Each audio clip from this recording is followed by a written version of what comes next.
to Kate and Ben.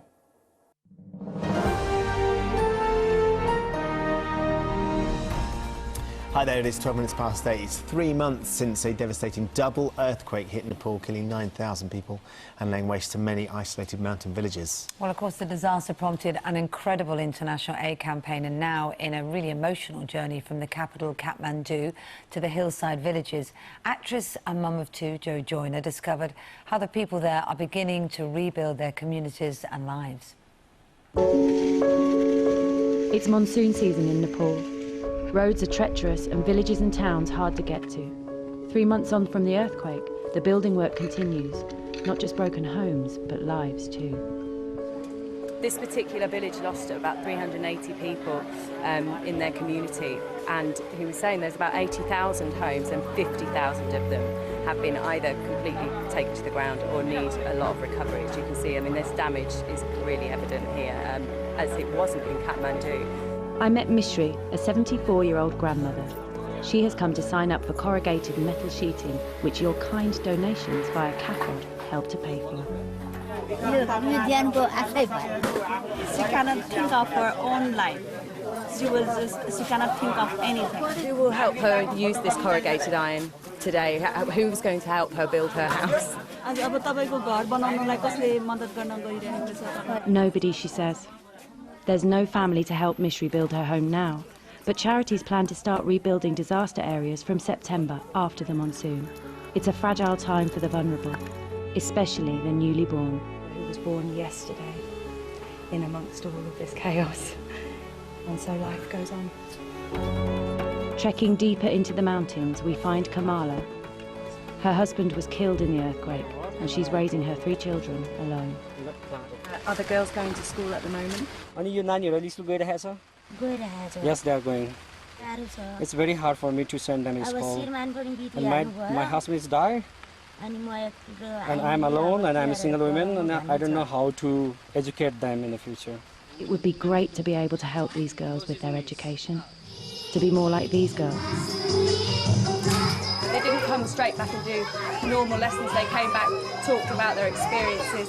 The girls we spoke to earlier are living in constant fear now. They thought everyone they loved would have died. I mean, it must have felt like the world was ending to them. So to come and have fun with their friends, make things and play and not worry about... I mean, they take their studies so seriously, so they really deserve to do some lighter stuff, I think, in between. And there's nothing like a hot meal too, provided daily thanks to you.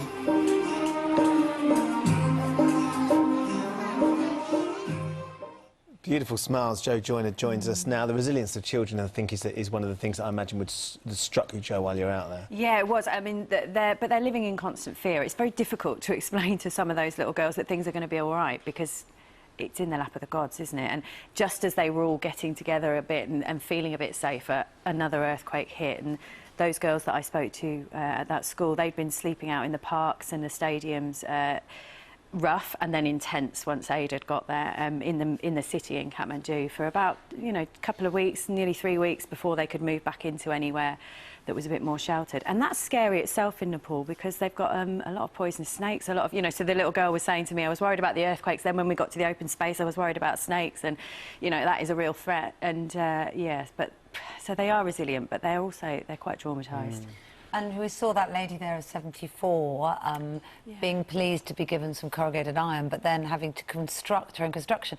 Now, if we found a 74-year-old here constructing a shelter out of corrugated iron on their own, we'd sort of think it was a national scandal, wouldn't we? We would. I think what's important to know is that they have 3 phases of response. They have the initial immediate response in an emergency for 3 months, where they get in, make safe, make sure people are, you know, alive, food and water. And then at the moment they're in recovery phase, which is for these 3 months, it's about giving them shelter enough to get through the monsoon, because those villages we were in there, they'll be cut off within a few weeks, really. When the monsoon really hits, torrential rain can come for 10 days relentlessly, and those mud roads will be impassable within 2 days. So those people who are used to being cut off in the monsoon, they know that's coming usually. Usually they've got a corn store, they've got their land, they've got their cattle. They live for themselves up the mountain there, and they're all right for 3 months. But at the moment, they've got hardly any cattle left. Their corn was under that rubble. rubble. Their life is under that rubble. So they really need to be made safe before the monsoon. And then after that, in September, they'll start to help them rebuild as well. I mean, these aid workers are incredible. They're from Nepal, you know. Some of these people have lost their own homes.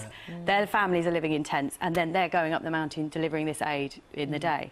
Is there a sense of hope about the future, though, Jo? Do they feel like they're going to get to that third phase and they're going to actually manage to rebuild their lives and their homes? I think once you see where the money has already gone from this country that people have donated, and all over the world, in fact, and what they've done so far, there absolutely is hope. And the projects are incredible.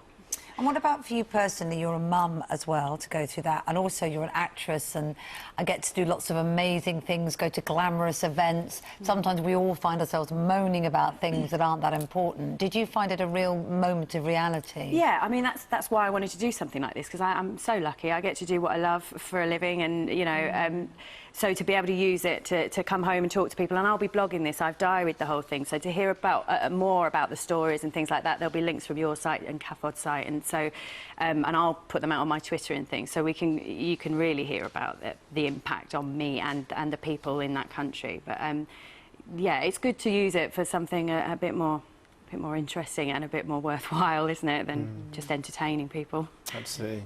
Well, Jo, thank you so much for going, and thanks for coming back and telling us about it. I look forward to reading those blogs. Like you say, we'll put them on our website and the CAFOD website, and also... Yeah, and the donations will go straight to Nepal if they go via you and the charities. Great. So it's all worth knowing. Yeah. Lovely to see you. Thanks for coming. Thank you. Fiona's in for the rain in 15 minutes. What have you got this morning, Fiona? Well, this is what I've got after 8:30.